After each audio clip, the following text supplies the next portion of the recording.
সুপ্রিয় দর্শক বন্ধুরা, আশা করি যে যেখানে আছেন অনেক অনেক ভালো আছেন।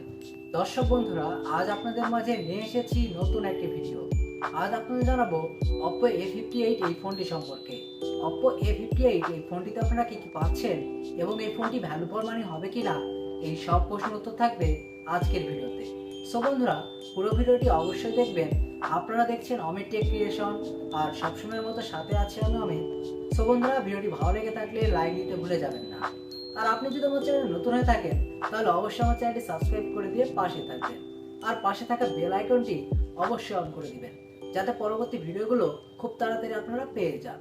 তো চলুন আর দেরি না করে শুরু করা যাক আজকের ভিডিও। অফিসিয়াল মার্কেটে একের পর এক স্মার্টফোন কিন্তু অলরেডি বাজারে ইন করেছে এবং বেশ কিছু স্মার্টফোনের প্রাইস কিন্তু কমেছে। 1000 টাকা থেকে 2000 টাকার মতো প্রাইস ড্রপ করেছে। সো যারা স্মার্টফোন কিনতে চাচ্ছেন, এখন হয়তো তাদের জন্য একটা পারফেক্ট হতে পারে এবং পারফেক্ট সময়ে লঞ্চ করেছে Oppo A58। স্মার্টফোনটি লঞ্চ করা হচ্ছে 23,990 টাকায়, যা কিনা ফুল এইচডি প্লাস রেজুলেশনের সানলাইট ডিসপ্লে এবং 5000 mAh এর ব্যাটারি থাকছে। এছাড়াও থাকছে 33 ওয়াটের সুপার ভোগ চার্জার। এছাড়াও থাকছে ডুয়াল স্টোরেজ স্পিকার। এছাড়া স্মার্টফোনটির ডিজাইনটাও কিন্তু অসাধারণ এবং রয়েছে 50 মেগাপিক্সেলের একটি অসাধারণ ক্যামেরা। সো এই ক্যামেরাটা কতটা অসাধারণ আমরা কিন্তু ভিডিওটিতে তুলে ধরার চেষ্টা করব। সর্বশেষ স্মার্টফোনটি প্রাইস অনুযায়ী কতটা ভ্যালু ফর মানি হতে যাচ্ছে আজকের ভিডিওটিতে জানতে পারবেন। সো শুরু থেকে শেষ পর্যন্ত দেখবেন। এবং হ্যাঁ, যারা ভিডিওটি দেখেন বাট লাইক করেন না, কমেন্ট করেন না, সো অবশ্যই রিকোয়েস্ট থাকবে ভিডিওটিতে লাইক করবেন এবং চ্যানেলে নতুন হয়ে থাকলে চ্যানেলটি সাবস্ক্রাইব করতে একদমই ভুলবেন না।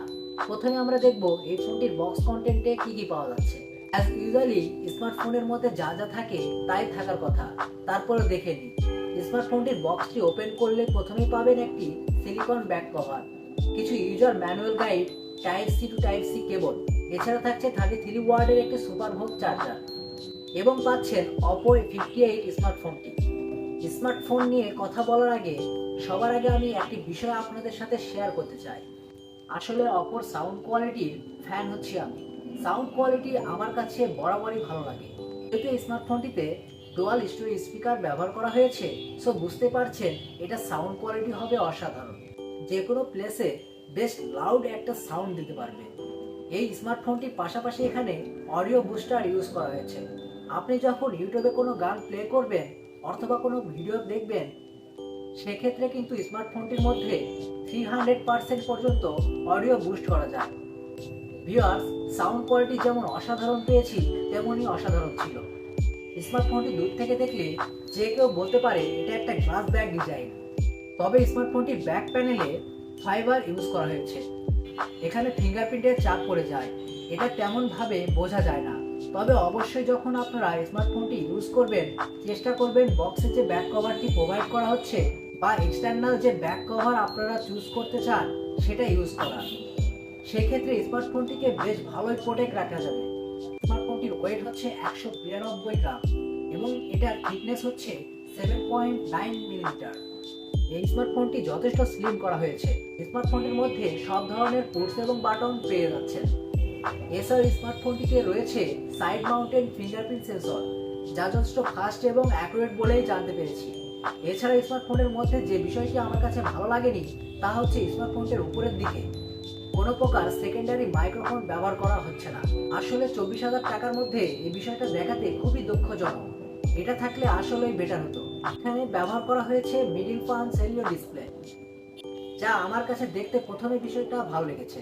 তো ডিজাইনের ক্ষেত্রে এই স্মার্টফোনটির ডিজাইনটা আপনাদের কাছে কেমন লেগেছে চাইলে আমাদের কমেন্ট বক্সে কমেন্ট করে জানাতে পারেন।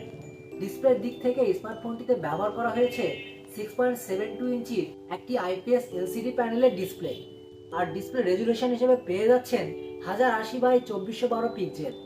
পিপিআই থাকছে 394 পিপিআই ডেন্সিটি।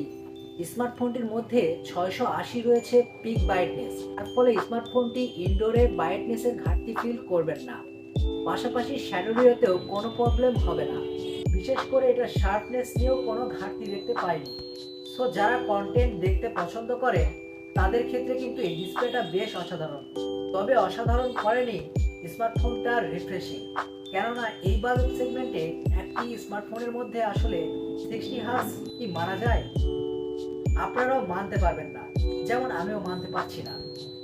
এটার মধ্যে 60 হার্জ পর্যন্ত রিফ্রেশ রেট ব্যবহার করা হয়েছে, অন্তত 90 হার্জ রিফ্রেশ রেট ব্যবহার করতে পারতো। সো এটার হচ্ছে ডিসপ্লের একটি ল্যাকিং পয়েন্ট। এই সুন্দরী স্মার্টফোনটি সবার আগে রিভিউ নিয়ে আসার জন্য আমাদেরকে হেল্প করেছে স্মার্ট লিঙ্ক শোরুম। তাদের কাছে এই স্মার্টফোনটি যদি আমাদের চ্যানেলের রেফারেন্স দিয়ে আপনারা পারচেজ করেন, তা আপনারা আকর্ষণীয় মূল্য ছাড়ে পেয়ে যাবেন। আর এই ভিডিওটির ডিসক্রিপশন বক্সে তাদের সম্পর্কে সকল তথ্য দেওয়া থাকবে, অবশ্যই চেক করে দেখে নেবেন। ব্যাটারির দিক থেকে স্মার্টফোনটিতে ব্যবহার করা হয়েছে 5000 mAh এর একটি ব্যাটারি। আর 5000 mAh এর ব্যাটারি অনুযায়ী, যেহেতু আমি এটা এত বেশি এক্সপেরিয়েন্স করিনি, ফুল রিভিউটা এটা নিয়ে আরও বিস্তারিত তথ্য দিব। তবে আমি ধারণা করছি যারা নর্মাল ইউজার আছেন, অনায়াসে প্রায় 1.5 দিনের মতো ব্যাটারি ব্যবহার করতে পারবেন। অপর চার্জার যথেষ্ট ফাস্ট এবং বেশ সেফটি একটা চার্জার তারা প্রোভাইড করেছে। সো এই দিকে কোনো সন্দেহ নেই, যেটা দিয়ে আপনি মোটামুটি 1 ঘন্টা 10 মিনিটের মতো 0 থেকে 100% চার্জ করে নিতে পারবেন। একটি স্মার্টফোনের সব থেকে ইম্পর্টেন্ট বিষয় হচ্ছে স্মার্টফোনটির পারফরমেন্স সেকশন, এবং এখানে কিছুটা পিছিয়ে গেল এই ফোনটি। এই ফোনটিতে আপনারা পেয়ে যাবেন 8GB RAM, 128GB phone memory. এছাড়া এই ফোনটিতে থাকছে 8GBর সাথে ভার্চুয়াল আরও 8GB র্যাম। এই ফোনটিতে ব্যবহার করা হয়েছে মিডিয়াটেক হিলিও G85 চিপসেট, যা একটি 12 ন্যানোমিটারের তৈরি করা। পাশাপাশি থাকছে ColorOS 13.1 বেসড অন অ্যান্ড্রয়েড 13। যদি বলা হয় এই বাজেট সেগমেন্টে UNC 5.1 ইস্যুএস টাইপ, তাহলে কি আপনি মানতে পারবেন? এমনই হচ্ছে, আমিও মানতে পারছি না। এই বাজেট সেগমেন্টে মিডিয়াটেক হিলিও G88 অথবা G99 ব্যবহার করতে তারা পারত। আসলে 24,000 টাকার ফোনে এই বিষয়টা মানা খুবই কষ্টদায়ক। সো বন্ধুরা, বাংলাদেশের মার্কেটে এই ফোনটি 24,999 টাকায় আপনারা পেয়ে যাবেন। বাংলাদেশের মার্কেটে এই ফোনটি 24,999 টাকায় নেওয়াটা কি ঠিক হবে? এটা আপনারা বিবেচনা করবেন, কারণ এইরকম প্রাইস পয়েন্টের মধ্যে আপনারা অন্যান্য কোম্পানিতে সুপার অ্যামোলেড ডিসপ্লে পাবেন, প্লাস স্ন্যাপড্রাগন 685 চিপসেট পাবেন। এছাড়াও আপনারা যদি রিয়েলমি 10 দেখেন, সেক্ষেত্রেও আপনারা G99 চিপসেট পাবেন। তো এই চিপসেটটি থেকে ওই চিপসেটগুলো অনেক ভালো। সো বন্ধুরা, এই ছিল আজকের ভিডিওটি আপনাদের কাছে কেমন লেগেছে কমেন্ট করে অবশ্যই জানাবেন।